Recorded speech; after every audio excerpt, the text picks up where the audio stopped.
informa. Todas las noticias, todas las voces. Alfonso, muchas gracias por permitirnos estar en comunicación. ¿Cómo te va? Muy buenas tardes. ¿Qué tal, Pepe? Buenas tardes, un gusto saludarte.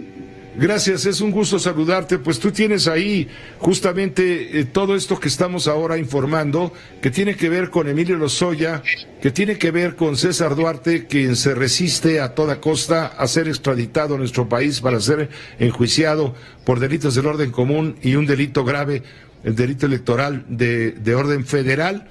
Y también pues lo que hay atrás de la persecución contra Tomás Cerón de Lucio, el que fue director de la Agencia de Investigación Criminal y quedó exhibido esta semana como un policía torturador cuando les trataba de sacar confesión a uno de los líderes de Guerreros Unidos, esta banda criminal que finalmente fue la señalada como culpable de haber desaparecido a los 43 normalistas de Ayotzinapa. Te escuchamos con mucha atención, Alfonso. Muy buenas tardes de nuevo.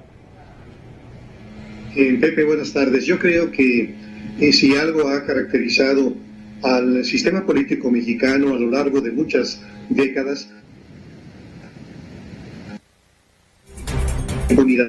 yo creo que sobre todo en los largos años de hegemonía del PRI, los políticos mantenían esta frase de origen bíblico que dice: tapaos los unos a los otros.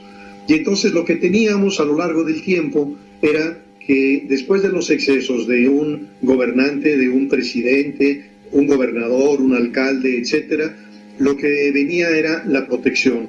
El sucesor protegía a su antecesor y si acaso, de tiempo en tiempo, conocíamos los casos muy relevantes de un personaje como Jorge Díaz Serrano o como Raúl Salinas de Gortari, que eran los chivos expiatorios, es decir, que en este viejo régimen, por todos los demás responsables pagaba uno solo. Bastaba con que hubiera un caso ejemplar para que se olvidara o se pretendiera olvidar los excesos. Y obviamente se dio igualmente en el gobierno de Enrique Peña Nieto. Y yo creo que si algo caracterizó a Peña Nieto es este ejercicio abusivo del poder, esta voracidad, ineptitud de esta clase gobernante. Ineptitud porque casi todos los proyectos macro que iniciaron terminaron frustrados y la corrupción fue algo que teníamos mucho tiempo sin observar. En esa medida es muy relevante el hecho de que tres personajes, como son Tomás Cerón, como es César Duarte y como es Emilio Lozoya, tengan como un punto en común la cercanía, la proximidad a Enrique Peña Nieto. Estamos hablando, en el caso de Tomás Cerón, de alguien que formó parte de la Procuraduría de Justicia del Estado de México, bajo las órdenes de Alfredo Castillo, y que tuvo que ver, por cierto, con ese caso que sacudió a las...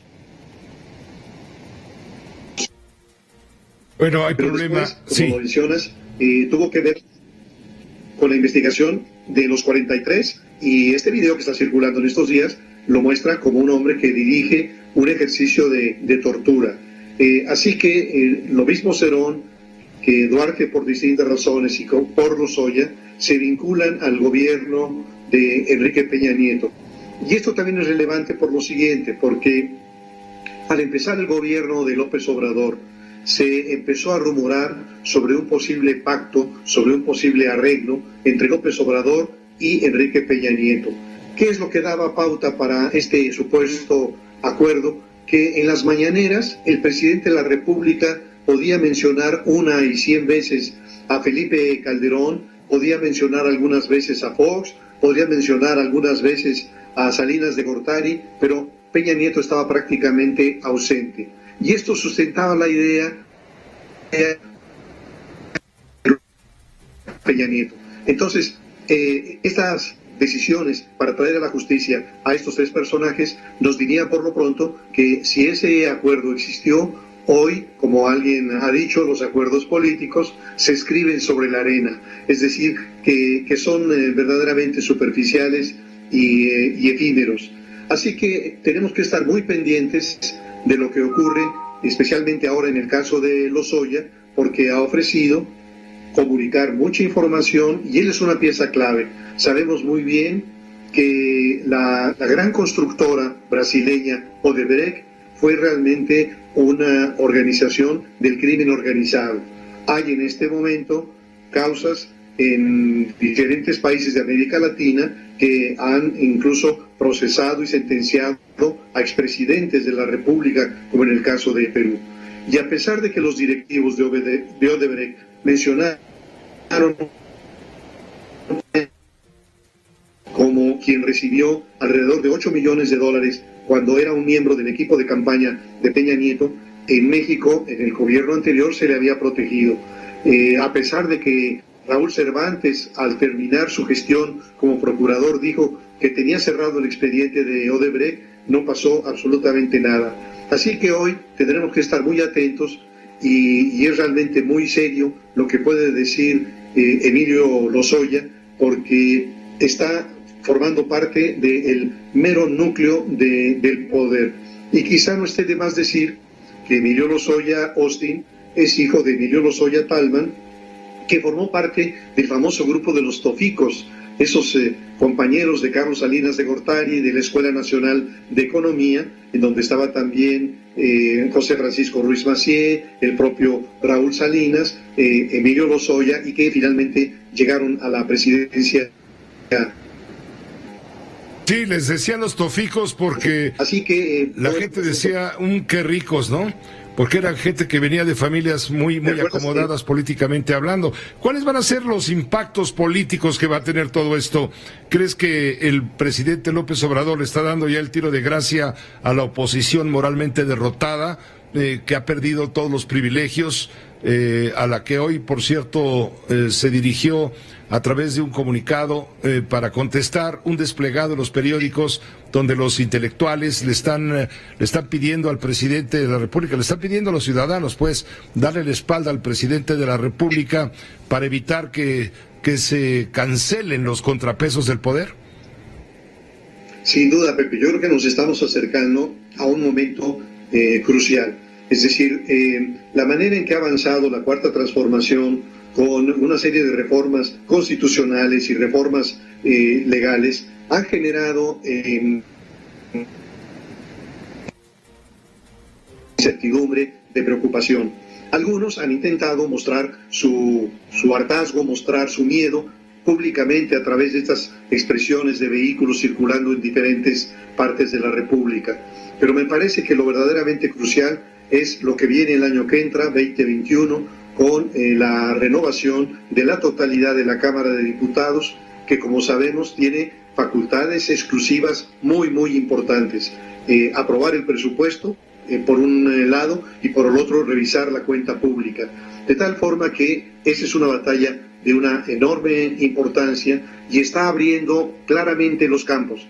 Yo creo que aquella denuncia que hizo el jefe del Ejecutivo en una mañanera sobre la existencia de un supuesto bloque opositor amplio y esta confrontación ahora con este grupo de académicos e investigadores tiene que ver con